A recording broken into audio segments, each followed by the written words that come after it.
2 weeks. The same modeling also shows that by very vigorously following these guidelines, we could save more than 1 million American lives. Think of that, 1 million American lives.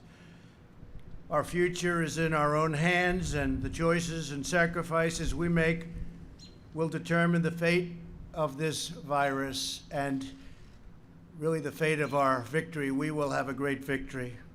We have no other choice. Every one of us has a role to play in winning this war.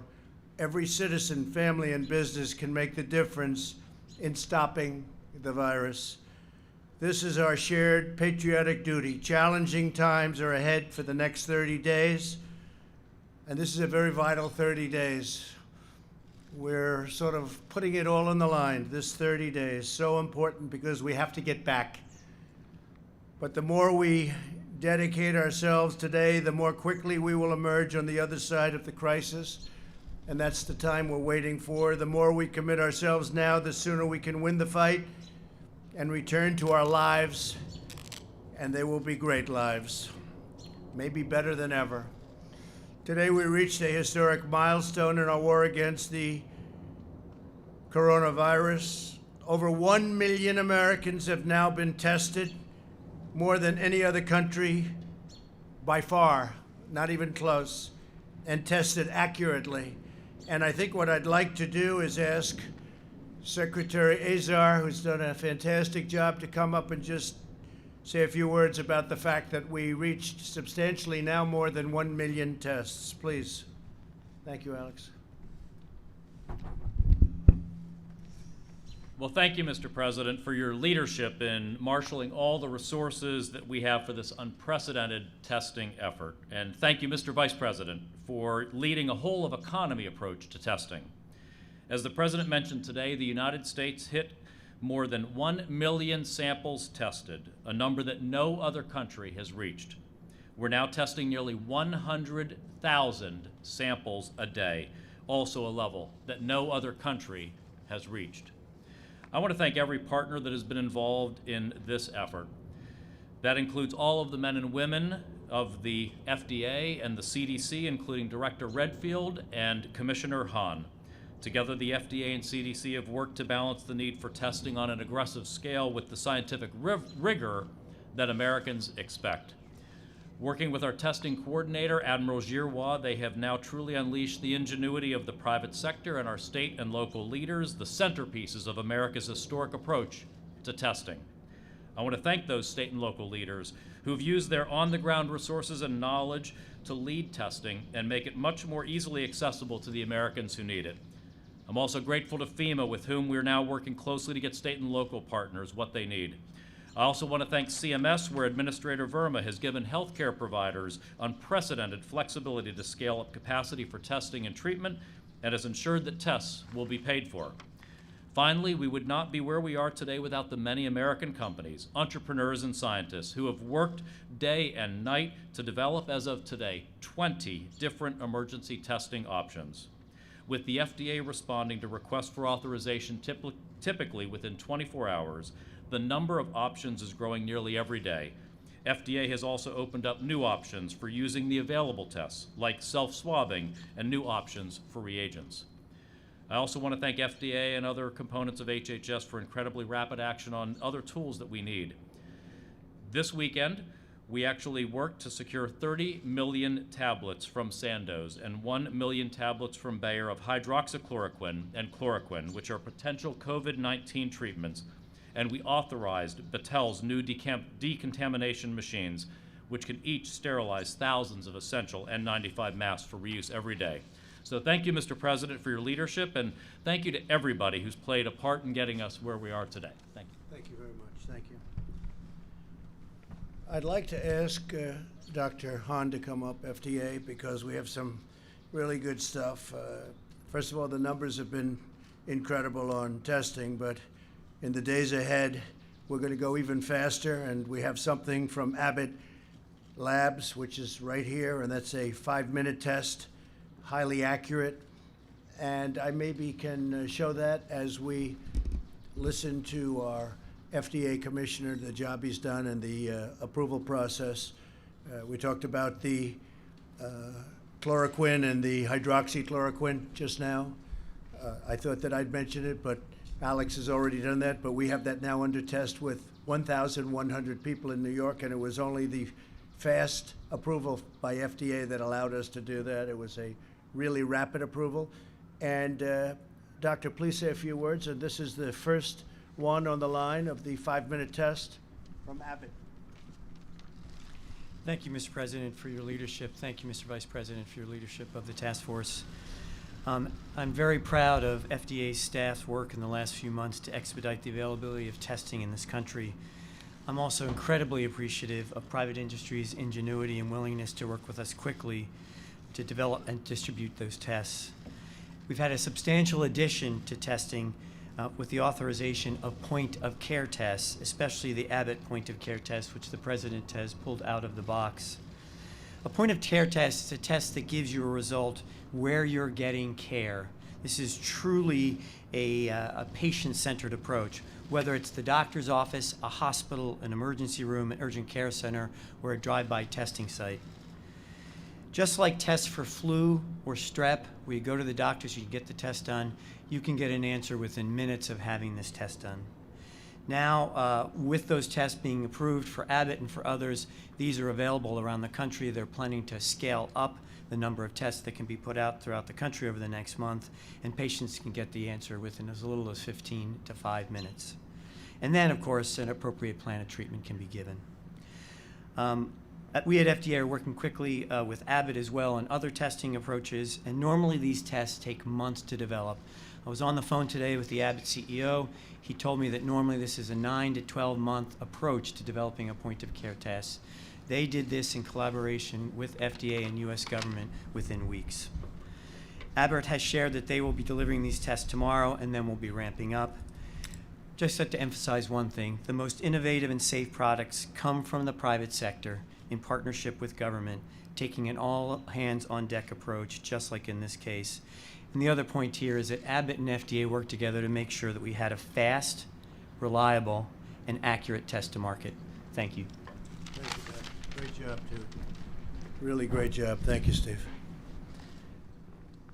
So, the pharmaceutical company, Sandoz, has been working with us very closely. And as Alex mentioned a little bit, 30 million doses of the hydroxychloroquine to the United States government. It's been given. And Bayer has donated 1 million doses of the chloroquine, which will soon be distributed to states and state health officials around the country. Teva Pharmaceuticals is also donating 6 million doses of hydroxychloroquine to U.S. hospitals, 6 million doses. So the private sector, as you'd say, Steve, it's been amazing what's happened, really amazing. And we're going to introduce you to some of the greatest business executives in the world today, no matter where you go. And they're going to say a little bit about what they're doing. And then we have so many more. The FDA has also authorized the Batil's N95 respirator mask sterilization kits. It's an incredible thing. I've been asking, why are we throwing these masks away? You look at some of these masks and they're significant pieces of equipment, and I say, how come you throw them away? Why aren't they using sterilization techniques? And I got a call from Mike DeWine, the governor of Ohio, and he's a tremendous guy, tremendous governor, and he said, we have a company named Batil, and they're having a hard time getting approval from the FDA, and I called up Dr. Hahn, and within a very short period of time, they got the approval. Steve, we really appreciate it. I want to thank Mike, and I want to thank Steve, and they're going to be able, each machine now can disinfect 120,000 masks per day. Now think of that. Each machine can disinfect 120,000 masks per day. It'll be just like a new one. It can go up to about 20 times for each mask. So each mask can go through this process 20 times. And they have 2 in Ohio, 1 in New York, and 1 will soon be shipped to Seattle, Washington, and also to Washington, D.C. So that's going to make a tremendous difference on the masks. This morning I spoke to our nation's governors to help each state get the medical supplies they need. And yesterday, Vice President Mike Pence asked our nation's hospitals to begin reporting total bed capacity, ICU bed capacity, ventilator capacity, and vital medical supply levels on a daily basis.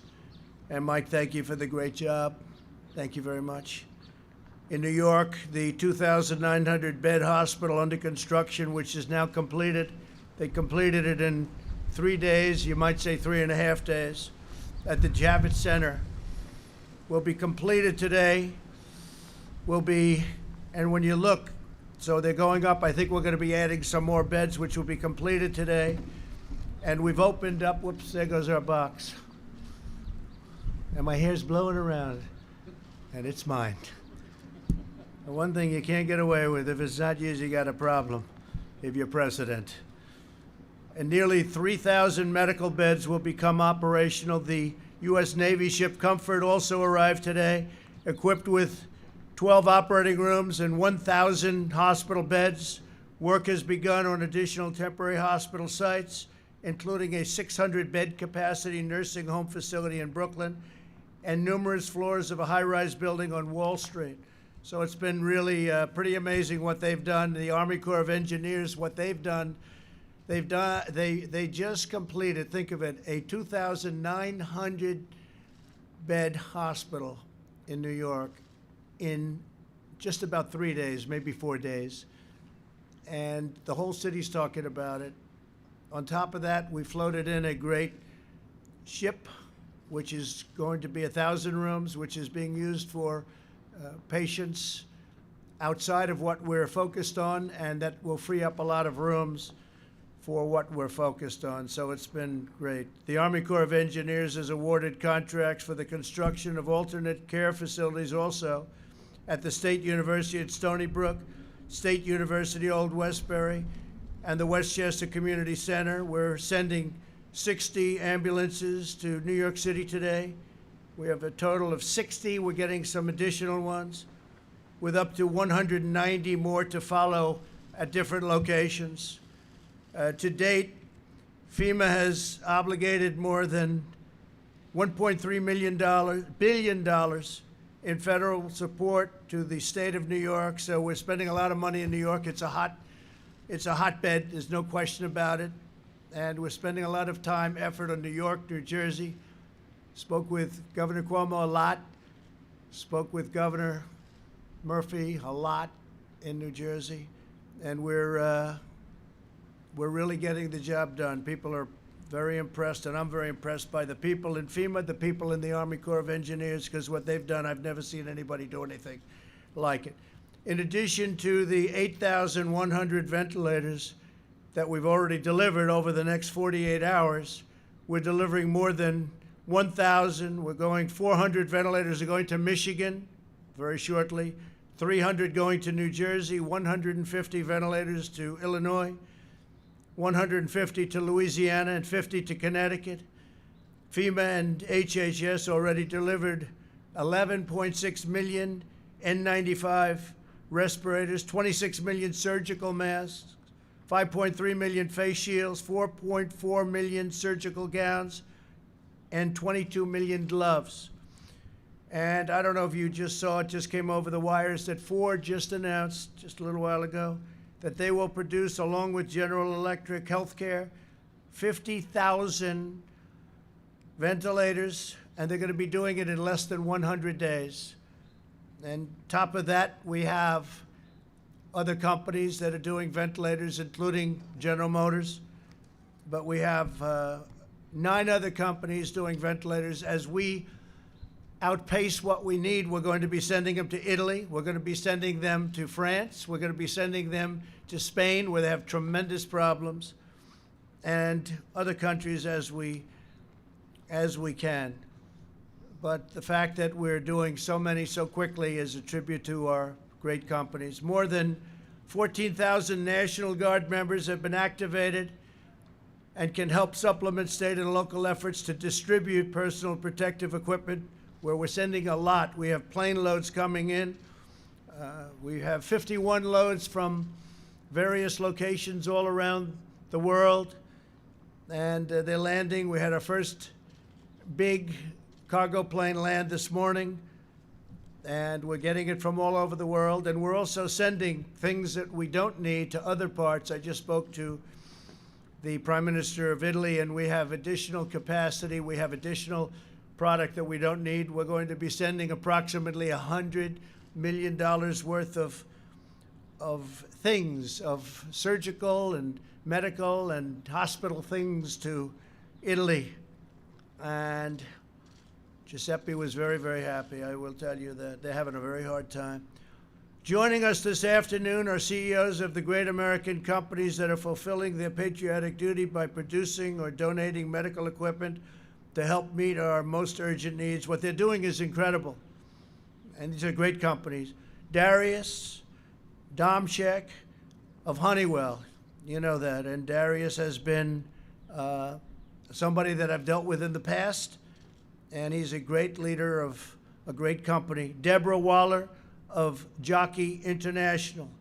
A friend of mine, Mike Lindell of My Pillow. Boy, do you sell those pillows? That's unbelievable what you do. David Taylor of Procter & Gamble, and Greg Hayes of United Technologies Corporation. And I just want to tell all of you that America is very grateful to you and what you've done. Amazing job you've done, and we thank you very much. I'd like you to come up and say a couple of words, if you might, about your companies. Mike, come on up. Come on up, fellas, please. Come on up. You have to say what you're doing because it's been really incredible. Go ahead, Mike. Okay, well, My Pillow is a U.S. vertically integrated company which has been forced to adjust to the changing business environment as a result of the pandemic. My Pillow is uniquely positioned as a U.S. company that functions as a manufacturer, logistics management distributor, and direct-to-consumer. Given our current business lines, we are experiencing the effects of this pandemic firsthand. But My Pillow is done. We've established an internal task force which is monitoring future needs of companies across the country as a result of this pandemic. And given our position, we've begun to research and develop new protocols to address the current and future needs of U.S. businesses across multiple sectors. How companies are going to prepare themselves when they once again open up, and changes to their current operations in order to adjust to future threats and pandemics. My Pillow has designated some of its call center to help U.S. companies navigate the many issues that resulted from this pandemic. We've dedicated 75% of my manufacturing to produce cotton face masks. In 3 days, I was up to 10,000 a day. By Friday, I want to be up to 50,000 a day. I'm proud to manufacture our products in the United States, and I'm even more proud to be able to serve our nation in this great time of need. Thank you, Mr. President, for your call to action, which has empowered companies like My Pillow to help our nation win this invisible war. Now I wrote something off the cuff, if I can read this. Okay. God gave us grace on November 8, 2016, to change the course we were on. God had been taken out of our schools and lives. A nation had turned its back on God. And I encourage you to use this time at home to get back in the Word, read our Bibles, and spend time with our families. Our president gave us so much hope where just a few short months ago, we had the best economy, the lowest unemployment, and wages going up. It was amazing. With our great president, vice president, and this administration, and all the great people in this country praying daily, we will get through this and get back to a place that's stronger and safer than ever. Thank you very much.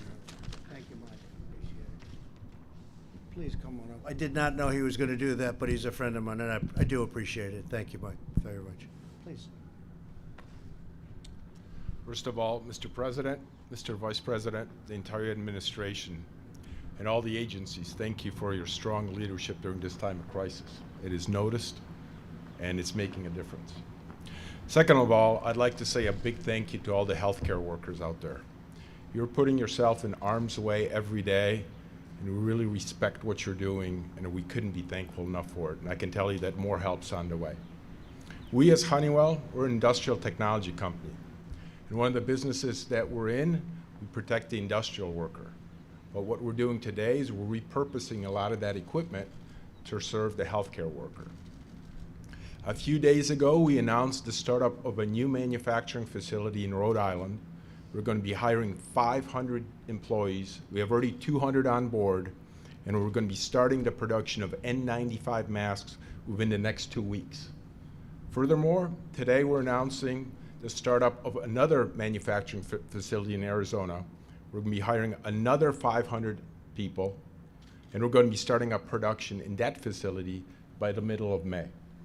So in total, we've doubled our production of N95 masks already. It's going to double again within the next 60 days, and then within the next 90 days, we're going to have 5x the capacity we do today. Furthermore, we're going to be providing other safety equipment to support all the efforts going on.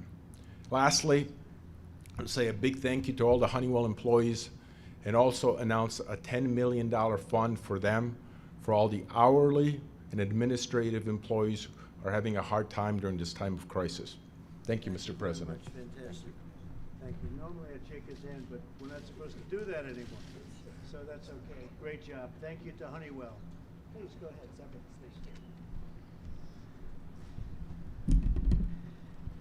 Thank you, Mr. President and Mr. Vice President, on your guidance during this unprecedented time. And I'm very honored to be here today. Founded by a minister 144 years ago, Jockey International is a family-owned company headquartered in Kenosha, Wisconsin. Since 1876, we have been providing socks and underwear for generations of families. It is part of our DNA to roll up our sleeves and help our country in her time of need. During World War II, we made parachutes for the military. And today we are eager to serve this great country by providing support for the healthcare workers on the front lines of this fight. As the President and Vice President have said, it's a whole of America approach, and we are committed. Jockey has had a long-standing partnership with Encompass Group, headquartered in Georgia, serving the healthcare community. When we learned of the critical need for PPE, we knew we had to help. That meant restarting production on Tier 3 isolation gowns. Monumental lifting by Jockey, Encompass, FEMA, and the FDA was done in just a few days to be production ready. As a result, we expect to begin delivering 30 to 50,000 gowns per week, helping those that need it the most right now. In addition, this week, we are also donating 10,000 units of scrubs to the frontline doctors and nurses at the Javits Convention Center in New York City. We would not have been able to do this without the collaboration of the administration, representatives from the federal agencies, and Congressman Brian Stiles. Thank you very much, Mr. President and Mr. Vice President. Thank you very much. Thank you. Fantastic. Thank you very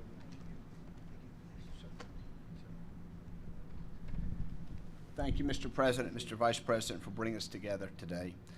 I'm proud to be able to represent the men and women of Procter & Gamble, who every day, 24 hours a day, are working to build and make essential cleaning products, hygiene products, and healthcare products for families everywhere. These include healthcare workers and for institutions that are serving those on the front line. P&G people are the faces of brands you know and trust. Brands like Tide, Pampers, Bounty, Charmin, Mr. Clean, and Vicks. In addition to making, packing, and shipping these essential items, they've worked together to transform our plants, to make things we've never made before, like hand sanitizers and facial masks. Some of these are already getting to national, state, and local agencies. Some of them are in the hospitals already. Everywhere around the world, P&G people are working every day to serve everybody, consumers, and they're working together to bring together the full capability of our research and development, our engineering, our manufacturing, and our communications capability to make sure we make a difference to the consumers we serve and to all the audience that we can make a difference to. I want to thank them, and I'm very grateful for what they do every day in service to others. Thank you, Mr. President, Mr. Vice President, for bringing us together today. Thank you, Mr. Procter & Gamble. Thank you. Good afternoon. I'm Greg Hayes from United Technologies.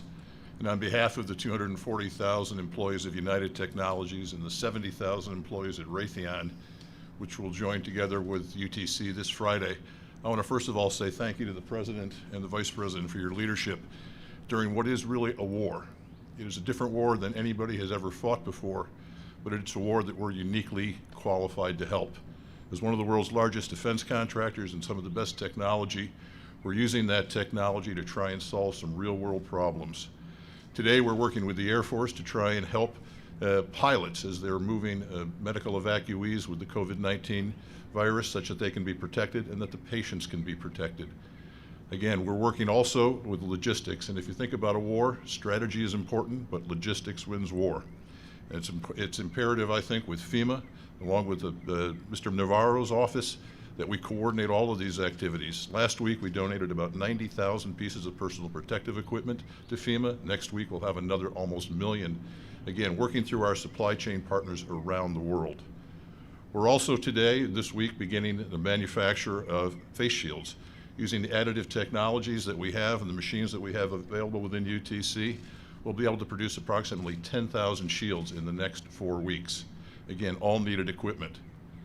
We stand ready to help in any way we can. We don't need the Defense Production Act to ask us to act. All of the people at UTC and Raytheon are focused on this war and winning it. Again, I also want to say thank you to all of our employees for their work during this crisis, as well as to the frontline medical and other first responders. Thank you very much. Thank you very much. Thank you, fantastic. Great company. Those are great companies. Thank you very much. I'd like to ask Seema to come up and say a few words about what you're doing and what's happening and how positive it's been. I really appreciate it. Come on up, Seema. Burma. Thank you, Mr. President. And let me start by saying I want to convey my deepest sympathies to those that have lost loved ones to the coronavirus. We're all thinking of you. Today is Doctors' Day, and even without it, I want to send a message of gratitude to the foot soldiers in this war, men and women that are providing care and comfort to Americans that have been affected by the virus. Your country is grateful. And in short, as the President has said, we are engaged in a war against an invisible enemy. In wartime, the assumptions of peacetime must be revisited and adjusted to meet the demands of the moment. And so under the President's leadership, CMS is waiving a wide and unprecedented range of regulatory requirements. Now, many healthcare systems won't need these waivers, and they shouldn't use them if they don't need them, but the flexibilities are there. In a time of crisis, regulations shouldn't stand in the way of patient care. And there are several components to our announcement today, but the first one is CMS's Hospitals Without Walls. And this is going to allow hospital systems to create new treatment sites outside of their facility to expand capacity and be able to safely separate patients that are infected with the coronavirus and those that are not. Now, FEMA is doing incredible work setting up temporary hospitals in New York and other areas. But under these waivers, we are empowering local communities to complement and augment the work of FEMA and allowing hospital systems to tap into the capacity that already exists in their communities, making use of dorms and hotels or gymnasiums, and allowing the main hospital to focus on those that need the most intensive care. There are surgery centers out there today that are delaying elective surgeries, and they may have excess capacity that could be devoted to hospital-like care. And we are also making changes to the Medicare program to facilitate testing. So some people that need a coronavirus test can't leave their home, or patients that are in a nursing home. And now we will pay for labs to go out to these locations and perform testing. And we're also expanding the workforce. We are taking action today to relax some of our regulations to allow hospitals to increase their workforce. And we're allowing a broad range of flexibilities so that we can let healthcare workers operate at the top of their license. And we are also allowing our hospitals to provide more support for our healthcare workers. Under today's regulations, they can only provide minimal support to healthcare workers, but now we're going to allow them to provide childcare, meals, laundry services. And then there's also telehealth. The President already directed a dramatic expansion of telehealth to our nation's 62 million seniors with Medicare, and we're so proud of all the healthcare providers and patients that have rapidly implemented telehealth. But today we're announcing that we're going to go even further, and we're going to be paying for doctors to make phone calls with their patients and provide care over the phone. And we're getting rid of long-standing barriers to telehealth in the Medicare program, allowing emergency rooms to use telehealth and eliminating requirements that some visits be provided face-to-face. And I also want to mention that on Saturday, the President directed CMS to offer advance payments for healthcare providers that are experiencing cash flow problems. We know that many providers are complying with our recommendations to delay non-essential elective surgeries, and they shouldn't be penalized for doing the right thing. Now, I've barely scratched the surface of all the flexibilities that we are offering healthcare workers and healthcare systems. These flexibilities will provide a lot of flexibility from regulations that are ill-suited to the unprecedented needs of this emergency. And doctors and nurses and other healthcare professionals that are working long hours and sacrificing times with their families and risking their lives will have the flexibility that they need to confront the needs of the coronavirus pandemic. And there are many heroes in this war, but I want to take an opportunity to thank the team at CMS. These folks have worked day and night. The flexibilities that are in this regulation, and any regulation, usually take CMS a year, but we did this in 2 weeks, and I couldn't be more honored and privileged to serve alongside these dedicated public servants. Thank you. Thank you very much. You do a fantastic job, and you're doing a great job. So we are in the midst of something that is very difficult, but we are going to win. It's just a question of when. We want to do it as quickly as possible. We want to have as few deaths as possible. And we will meet again tomorrow for some statistics and some updates as to where we are, where we think we're going, and timing. I think timing is going to be very important because we have to get our country back. We have to get our country back to where it was and maybe beyond where it was, because we've learned so much. But we will have lost a lot of people, and in many ways they're heroes. And if you look at what's happening with our medical professionals, it's a danger. They're warriors. Men and women are doing a job that the likes of which I don't think anyone's ever seen. I see them coming out of planes today, going into New York, going into the most dangerous locations, dangerous areas, and they go in there and they just want to do the job. And you see the numbers. You see the numbers like I see the numbers. I have some friends that are unbelievably sick. We thought they were going in for a mild stay, and in one case, he's unconscious in a coma. And you say, how did that happen? So I just want to thank all of the great professionals, men and women, doctors and nurses and paramedics and first responders and law enforcement. By the way, if you look at New York and you see how the effect that this had on law enforcement, it's been incredible. These are great people.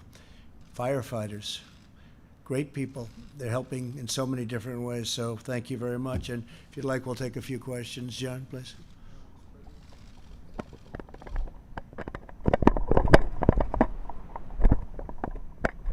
Thank you, Mr. President. Yesterday, you said that you would be extending the guidelines through the end of April and that you'd be giving us specifics tomorrow. Do you expect that the guidelines will just carry on the guidelines that have been in place now for 15 days? Could there potentially be some modification? Also, you have some travel restrictions that come up for reconsideration. Yeah. The one from the EU on April 13th, Right. Canada, U.S., Mexico border They'll be on staying. April the They'll be 21st. staying. What will happen with all They'll of be that? staying, and we may add a few more, but the guidelines will be very much as they are, maybe even toughened up a little bit. But they're having a big impact. They're having a tremendous impact, and we're starting to see it. And that's the key. We're starting to see the impact that they're having. And if I could ask you to, you talked about Ford now ramping up production of ventilators. The government is sending thousands of ventilators across the country. Clearly the supply is increasing, but when you look at the production curve against the hospitalization curve, can you guarantee that everyone who needs a ventilator in the next few weeks will be able to get one? Well, I think that some are ramping up to a level that they're not going to have to, John, and I think that we also have kept in reserve. We have almost 10,000 ventilators in our line. We have them. We've held back just because we did the stockpile, We didn't want to give them because we don't know where the emergency, it hits like so fast, it comes so quickly. And we have 10,000. We're probably going to send some of them now. We've been sending a lot to Michigan and various other states. We'll probably send some additional ones to Michigan. New York's been doing very well, but we can add some more to New York. We're adding them to the areas that are having a problem. Even Alabama all of a sudden flared up a little bit, as you saw over the last couple of days, and we'll send them down to Alabama.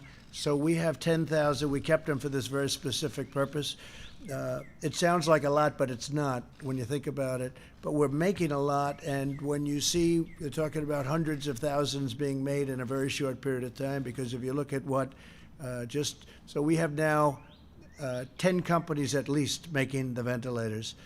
And we say go ahead because honestly, other countries really, they'll never be able to do it. It's a very complex piece of equipment, and it's big and expensive. So do you believe as we approach this peak in a couple of weeks that there will be enough for the American I populace? do think so, yes, I do think so. I think we're going to be in very good shape. And we had a great call today with the governors, and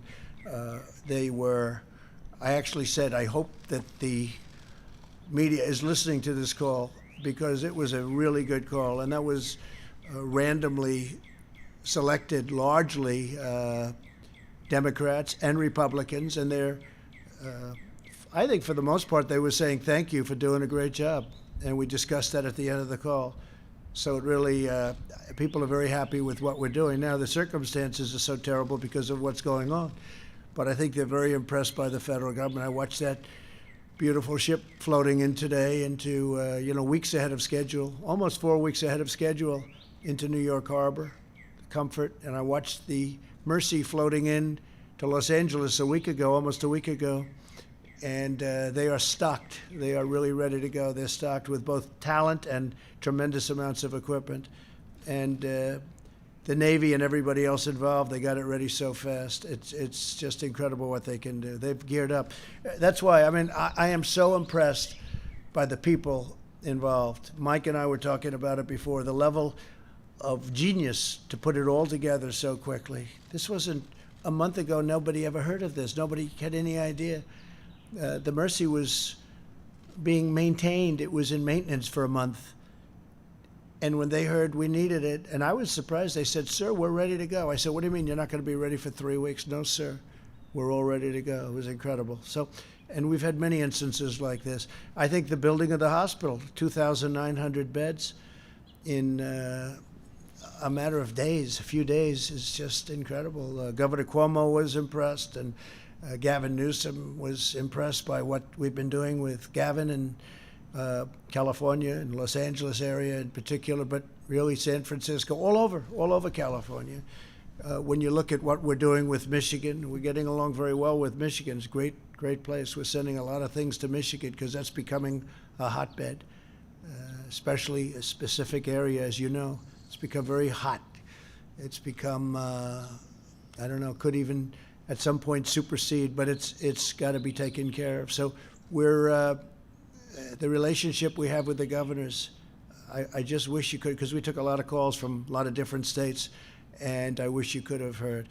Even a thing where, like, the governor of Ohio calls, where he has a company that does the sterilization, but they have a problem because it's not going quickly at the FDA, and I call up Steve, and Steve comes in, and he said, we'll get it done, and they checked it, and they got it done almost immediately. And originally they were approving it for 10,000 masks, and then it was supposed to be for 80, and they ultimately approved it for 120,000. It's a tremendous number. And I kept wondering, why aren't they sterilizing these masks? I assume maybe you couldn't do it. But then I'd look at them, and they'd look like, it's not cloth. It's something that looks like it could be sterilized, and that's what they've done. And that's the machine that is over there, actually. They have a piece of the machine over there. I won't bother showing it to you. And this is incredible when you talk about 5 minutes, 15 minutes, and highly accurate, and not nearly as disturbing to do as the other tests. So we've just gotten better. We're doing things that nobody else ever thought of. Please. The DMV has issued stay-at-home orders, but Governor Ralph Northam of Virginia took it pretty far. He issued a 70-day stay-at-home order. Is that constitutional, first off? And secondly, do you think it's warranted to go ahead and issue a 70-day guidance at this point? Well, we're letting the governors do in their states pretty much what they want with our supervision, and they consult with us in all cases. Some go further than others, as you know. I mean, I could give you plenty of examples, but I'm not going to do that because we never want to be controversial.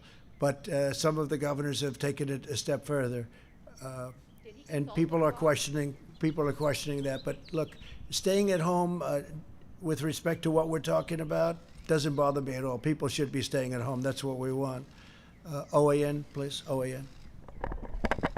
2,405 Americans have died from coronavirus in the last 60 days. Yeah. Meanwhile, you have 2,369 children who are killed by their mothers through elective abortions each day. That's 16,500 children killed every week. Yeah. 2 states have suspended elective abortion to make more resources available for coronavirus cases. That's Texas and Ohio. Do you agree with states who are placing coronavirus victims above elective abortions, and should more states be doing the same? Well, I think what we're doing is we're trying to, as a group, governors, and that's Republicans and Democrats, we're just working together to solve this problem. That's been what you're mentioning has been going on for a long time, and it's a sad event, a lot of sad events in this country. But what we're doing is now we're working on the virus, we're working on that hidden enemy, and I think we're doing a great job on, as good a job as you could possibly do. When Tony and Deborah came up with numbers yesterday to say that if we did nothing, you could lose 2.2, up to 2 point, maybe beyond, I don't know, maybe beyond, but 2.2 million people if we did nothing. And I can't tell you what the unfortunate final toll is going to be, but it's going to be a very small fraction of that. So we're doing an awfully good job, I think, with what we're doing. Please, go ahead. Ohio? Please. Are you considering at all a nationwide stay-at-home order? I know there's a lot of states that have put them in place, but some haven't. I'm just wondering if you were considering some sort of broad stay-at-home order. And then I have a question for Dr. Birx, too, if you don't mind. Well, we've talked about it. We, there are some parts of the country that are in far deeper trouble than others. There are other parts that, frankly, are not in trouble at all. So hopefully, we're going to be able to keep it that way by doing what we're doing. So we talked about quarantine, as you know, the other day. A group came to me and they wanted to do the quarantine, and I said, let's think about it, and we did, and we studied it, and by the time the evening came, it just was something that was very unwieldy, very tough to enforce, and something we didn't want to do. But we did advisory, and I think that's doing well. I mean, I look at the streets, you look at New York where I look down Fifth Avenue today, they were showing a shot of Fifth Avenue in sort of prime time, and there was almost nobody on Fifth Avenue. I've never seen that before. There was no car, there was no anything. So I think the people of this country have done an incredible job. If we do that, we will let you know, but it's pretty unlikely, I would think, at this time. Can I ask a quick question for Dr. Birx Yes. also? So Dr. Birx, if you don't mind, you had mentioned today that this model that predicts 100,000 deaths is if we do things almost perfectly. So I wanted to know, are we currently doing things almost perfectly, or are there more things we need to be doing to cap, to not exceed that 100,000, 200,000 model? Please, come.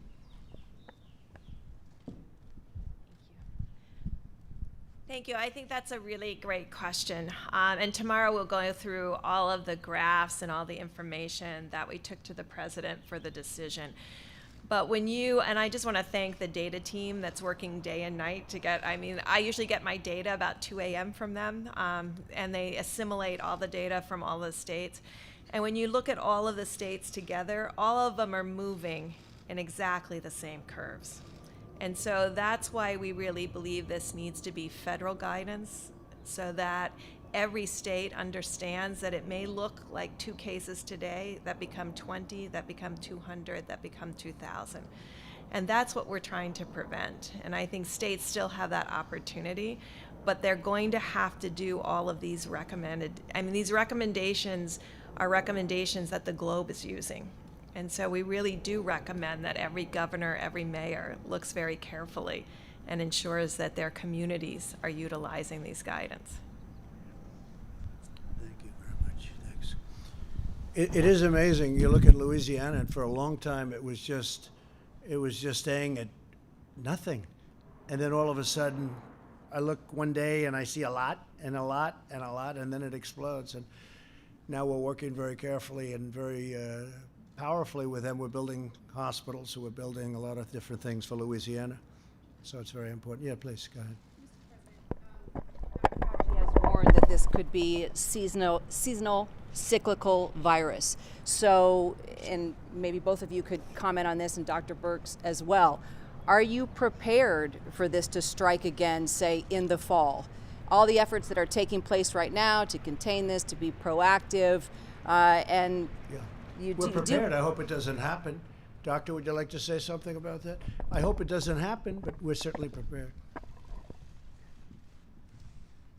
In fact, I would anticipate that that would actually happen because of the degree of transmissibility. However, if you come back in the fall, it will be a totally different ballgame of what happened when we first got hit with it in the beginning of this year. There will be several things that will be different. Our ability to go out and be able to test, identify, isolate, and contact trace will be orders of magnitude better than what it was just a couple of months ago. In addition, we have a number of clinical trials that are looking at a variety of therapeutic interventions. We hope one or more of them will be available. And importantly, as I mentioned to you many times at these briefings, is that we have a vaccine that's on track and multiple other candidates. So I would anticipate that, a year to a year and a half, we'd be able to do it under an emergency use. If we start seeing an efficacy signal, we may be able to even use a vaccine at the next season. So things are going to be very, very different. What we're going through now is going to be more than just lessons learned. It's going to be things that we have available to us that we did not have before. Okay, please, go ahead. Thank you. Scott Gottlieb, your former FDA commissioner, wrote a roadmap for recovery after the coronavirus. Very interesting. I saw it. He suggests, the roadmap suggests that everybody wear a mask in public. Is that something that the task force thinks is a good idea? Well, we haven't discussed it to that extent, but it's certainly something we could discuss. We're getting certainly the number of masks that you need. We are in the process of talking about things. I saw his suggestion on that, so we'll take a look at it for a period of time, not forever. I mean, we want our country back. We're not going to be wearing masks forever, but it could be for a short period of time. After we get back into gear, I could see something like that happening for a period of time. But I would hope it would be a very limited period of time. Doctors, they'll come back and say for the rest of our lives we have to wear masks.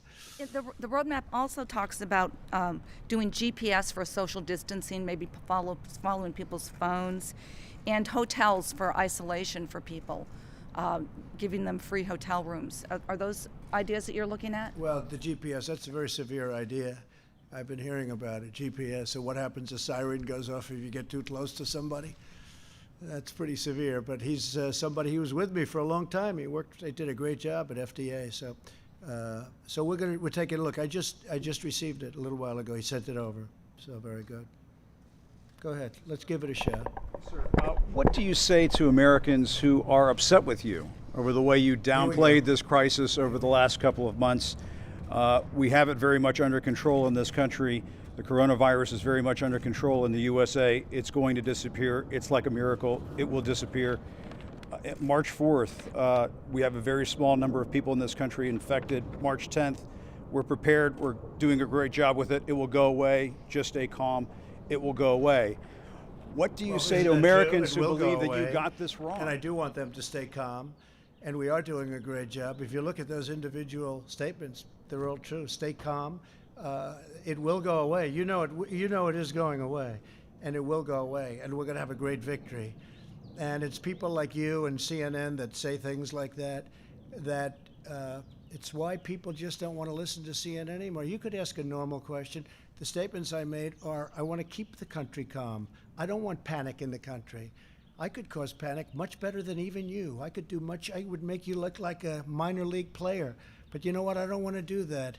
I want to have our country be calm and strong and fight and win. And it will go away. And is incredible, the job that all of these people are doing, putting them all together, the job that they're doing. I am very proud of the job they're doing, that Mike Pence is doing, that the task force has done, that Honeywell and Procter & Gamble and Mike and all of these people have done.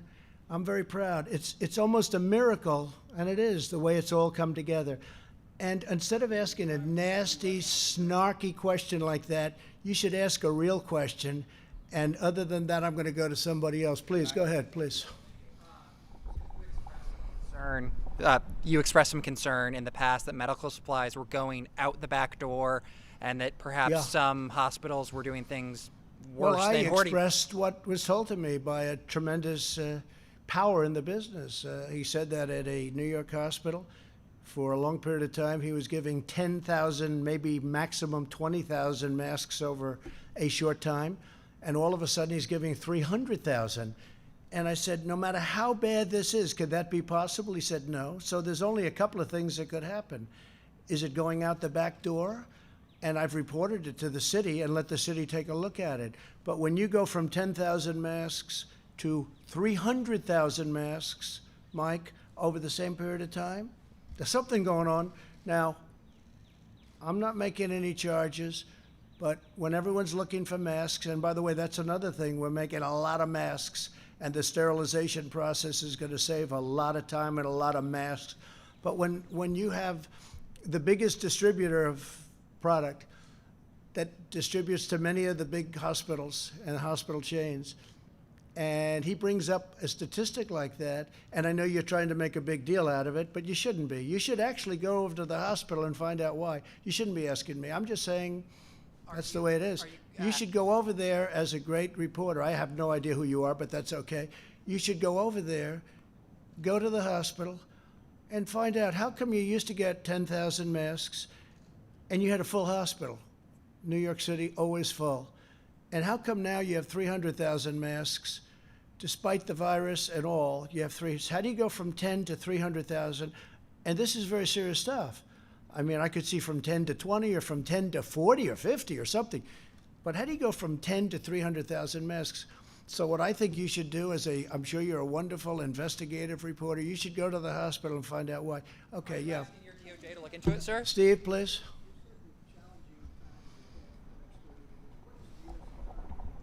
Well, it's so bad for the economy, but the economy is number 2 on my list. First, I want to save a lot of lives. We're going to get the economy back. I think the economy is going to come back very fast.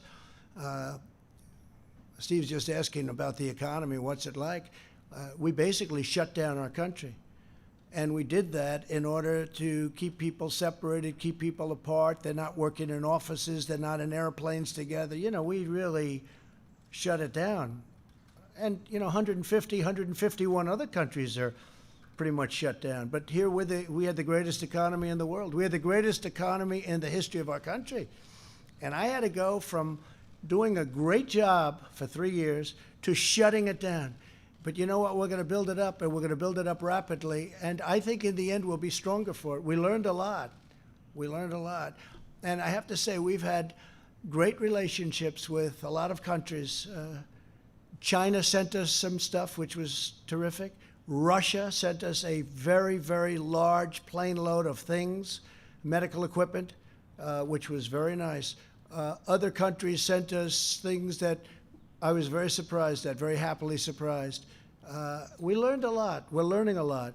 And we're also learning that the concept of borders is very important, Steve. It's very important. Having borders is very, very important. But we have done an incredible job. The economy is going to come back. My focus is saving lives. That's the only focus I can have. We're going to bring the economy back, and we'll bring it back fast. Yeah, please. Follow up. Go ahead. Mr. President. Please. Thank you, Mr. President. You've said several times that the United States has ramped up testing. Should I talk a little quicker or a little louder? Mr. President, you said several times that the United States has ramped up testing, but the United States is still not testing per capita as many people as other countries like South Korea. Why is that, and when do you think that number will be on par with other countries? Yeah, well, and it's very much on par. Look, well, per capita, we have areas of country that's very hard. I know South Korea better than anybody. It's a very tight. Do you know how many people are in Seoul? Do you know how big the city of Seoul is? 38 million people. That's bigger than anything we have. 38 million people, all tightly wound together. We have vast farmlands. We have vast areas where they don't have much of a problem. In some cases, they have no problem whatsoever. We have done more tests. I didn't talk about per capita. We have done more tests by far than any country in the world, by far. Our testing is also better than any country in the world. And when you look at that, as simple as that looks, that's something that's a game changer. And every country wants that, every country. So rather than asking a question like that, you should congratulate the people that have done this testing, because this administration inherited a broken system, a system that was obsolete, a system that didn't work. It was okay for a tiny, small group of people, but once you got beyond that, it didn't work. We have built an incredible system to the fact where we have now done more tests than any other country in the world, and now the technology is really booming. I just spoke to, I spoke to a lot. I'm not going to even mention. I spoke to a number of different testing companies today, and the job that they've done and the job that they're doing is incredible. But when Abbott comes out and does this so quickly, it's really unreal. In fact, one company I have to say that stands out in the job, and I think I can say this, I don't want to insult anybody else, but Roche. Roche has been incredible in the testing job they've done, and they're ramping it up exponentially. It's up, up, up, up. And you should be saying congratulations instead of asking a really snarky question, because I know exactly what you mean by that. You should be saying, congratulations to the men and women who have done this job, who have inherited a broken testing system and who have made it great. And if you don't say it, I'll say it. I want to congratulate all of the people. You have done a fantastic job, and we will see you all tomorrow. Thank you very much. Thank you.